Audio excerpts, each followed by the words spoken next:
China is under intense diplomatic pressure to pull its support from an isolated Russia. But 3 weeks after the invasion of Ukraine, Beijing has shown few signs of abandoning its friends in the Kremlin. And today, U.S. President Joe Biden will speak with his Chinese counterpart Xi Jinping and warn him against throwing weight behind Russia. The call comes in the 4th week of Putin's invasion of Ukraine. It will be the two leaders' first phone call since a video summit in November last year.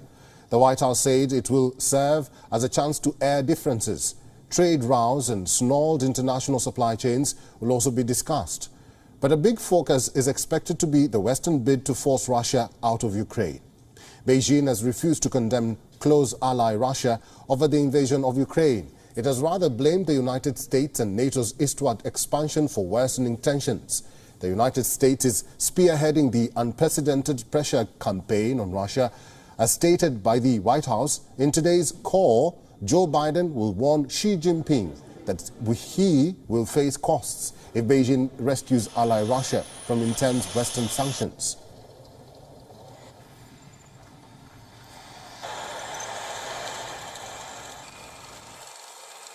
This is an opportunity for President Biden to assess where President Xi stands. There's been, of course, rhetorical support or the absence of clear rhetoric and denunciation, or the absence of denunciation by China of what Russia is doing.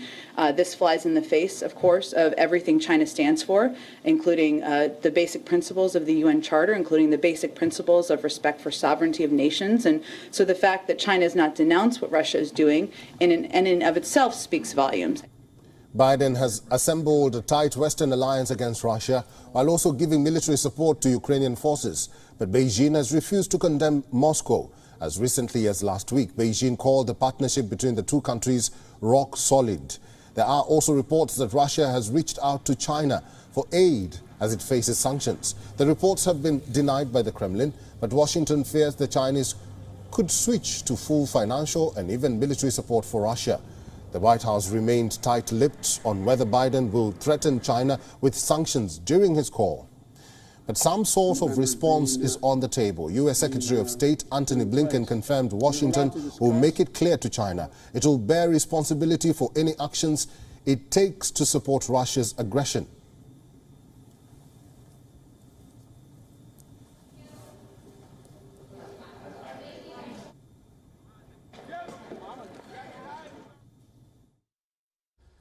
We believe China in particular has a responsibility to use its influence with President Putin and to defend the international rules and principles that it professes to support.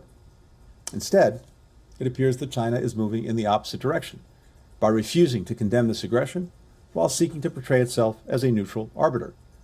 And we're concerned that they're considering directly assisting Russia with military equipment to use in Ukraine. President Biden will be speaking to President Xi tomorrow and will make clear that China will bear responsibility for any actions it takes to support Russia's aggression. China is the #2 economy and the world's biggest exporter. Despite the coziness with Moscow, it also wants to play a leadership role in the world. Under growing pressure to take a side, it remains to be seen how China will balance its conflicting priorities.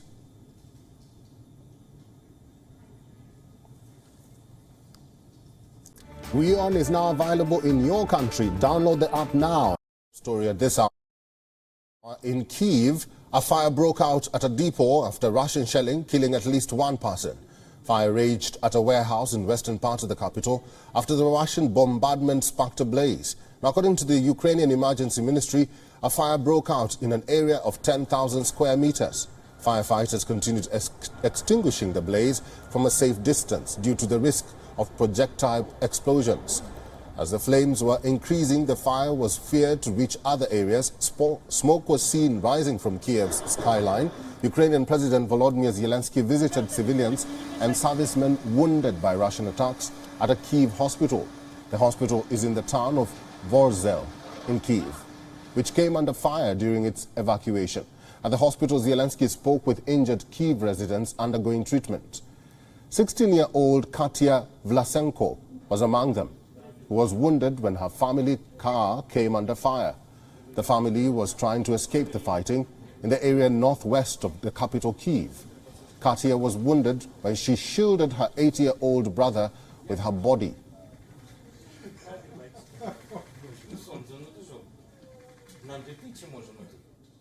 Meanwhile, the Ukrainian army held its position in the north of the Kyiv region. Soldiers reported that they had shots from tanks.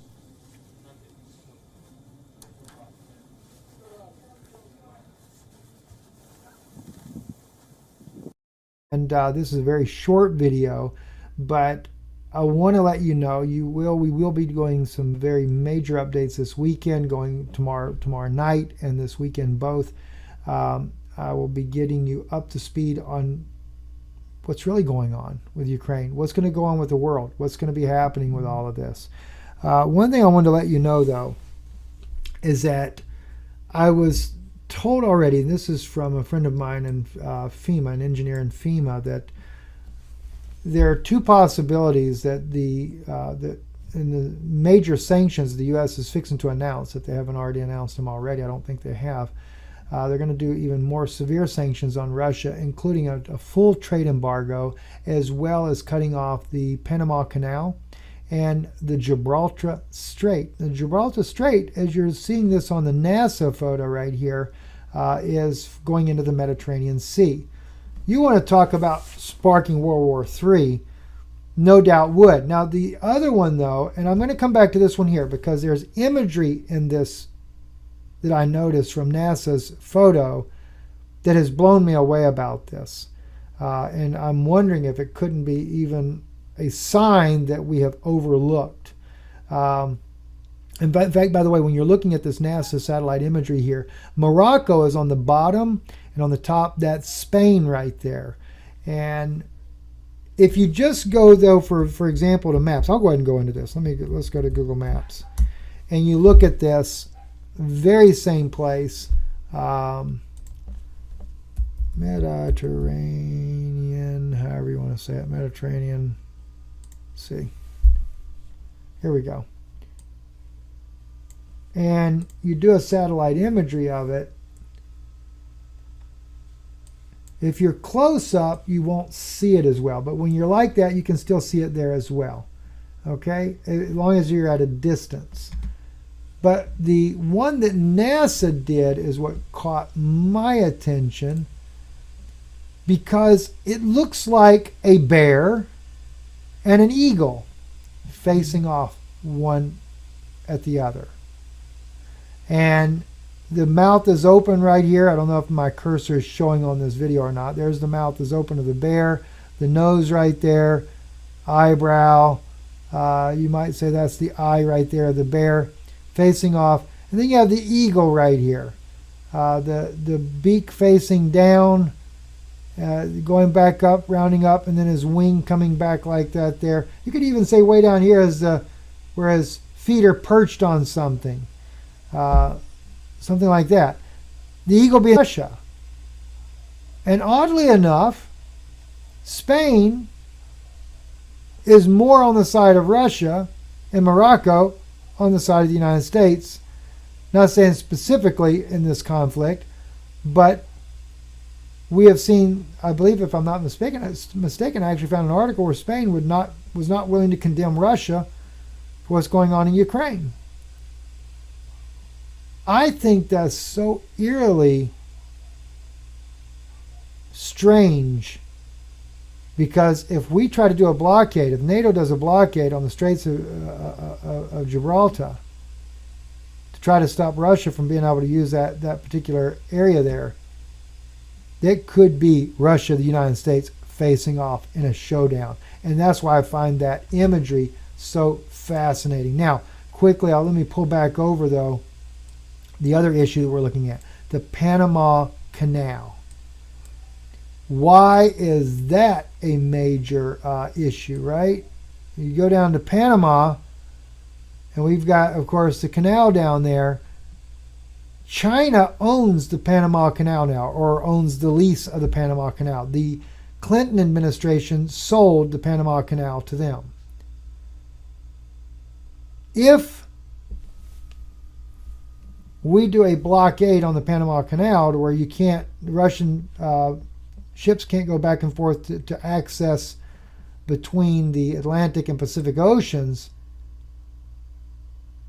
then China will justifiably say that they're going to put troops in there to keep the strait open in defiance of the United States. And I'm going to be asking about that. I'll be going into some meetings here before too long. I'm going to see if I can find out, because China already has troops in Canada, and we've been told that there's enough troops that they have there to launch an invasion here on the United States. But they've been wanting to get troops in Mexico to hit us from the south as well. And we know that there has been intel coming out that Russia has asked China for China's help in the event that they end up in a war with the United States. And they have offered to do exactly that. We're in some really serious trouble, friends. And this would give the ability for China to get troops in to where they could launch that invasion from the south, and we'll just be sitting ducks.